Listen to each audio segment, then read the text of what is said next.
remember Pervases. Maybe I came here because I had a realization. You mean back when we were underground? It's hard to put into words. Seeing Bosacius gave me the false impression that I'd traveled back into the past.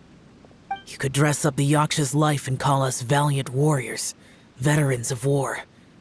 But the truth is, we are slaughterers and nothing more.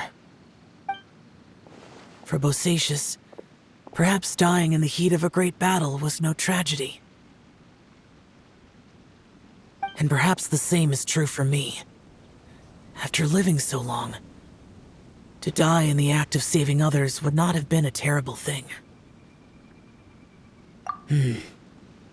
So maybe these thoughts are my own form of insanity. Hey, don't say that. Oh yeah, Ushi wanted us to tell you.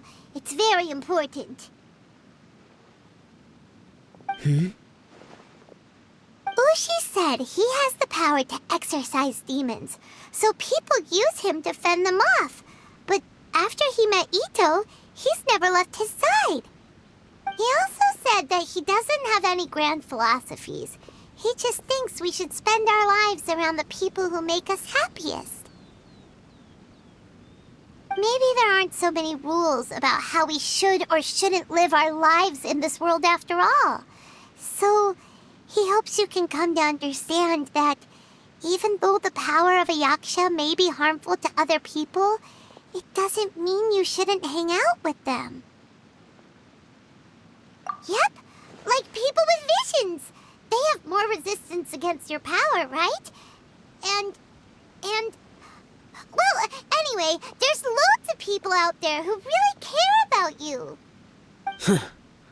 Suddenly you sound a lot like Bosacius and the others. They used to talk about how they hoped to live a mortal's life once the world was at peace. I think I was the only one who didn't think that way. The Bosacius recorded in the Fantastic Compass had lost his sanity. He addressed the people around him as Alatus, Menogius, and others. These are the names of the 5 Yakshas. I am Alatus, and Menogius is General Capisis. The others are Bonanis, or General Chisapis, and Indarius, or General Musatus. I heard that people call the 5 of us Yakshas, the Guardian Adepti. Bosacius and Yelan's ancestors stayed underground to the end. So that space must have read their minds in their last moments as they approached death. Yelan was right in everything she said. Both of our proposals had their drawbacks, and both were sensible suggestions. But the power of that space was far beyond all of us. I couldn't have done all I did without everyone's help. Even in the final moments, it took every bit of my power to break free from that place. Well, Paimon still thinks you were amazing. Yanfei and Yelan are correct. I always prepare for the worst-case scenario. This mindset is deeply rooted in me. Even so, it was the most optimistic solution I could think of. If Rex Lapis hadn't saved me in that moment, I don't think I would have been able to escape. In the end, I still had to burden another. But that's how it should be, right? You've known Zhang Li, Rex Lapis, for such a long time. And you've helped him before, so he helped you back. What's the big deal? Perhaps. In the moment that we escaped from that space, I could sense what was left of Bosacius's memory. If I had to say what I gained from this trip, I think that would be it. It's good that one more person will remember him. I've said so much today, but I don't need to hold back as much when I talk to you. Have you ever had a moment where you felt like you were aware of your destiny? The potential of life? The approach of death? Whatever it might have been. By now, I have accepted that destiny is the one disaster that the Yaksha know most keenly of all.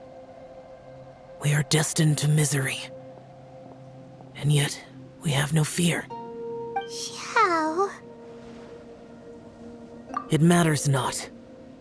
Rex Lapis had said that you are a witness. It is right that the events of the world are relayed to you. Bonanis, Menogias, and Indarius all perished, and only Bosacius's fate was unknown. This has always stung my heart like a thorn. That is why I went to the Chasm, despite being fully aware of the danger. Now that I know what happened in the Chasm back then, I can finally put this matter to rest. Before we left that place, I picked up a stone. I thought if I could take it out with me, I would place it in the Temple to Pervases in memory of Bosacius. Unfortunately, the stone did not survive. Pervases died in the Archon War thousands of years ago. He was younger than us, and Bosacius was very sad when he passed. Too many Yakshas have become casualties of battle.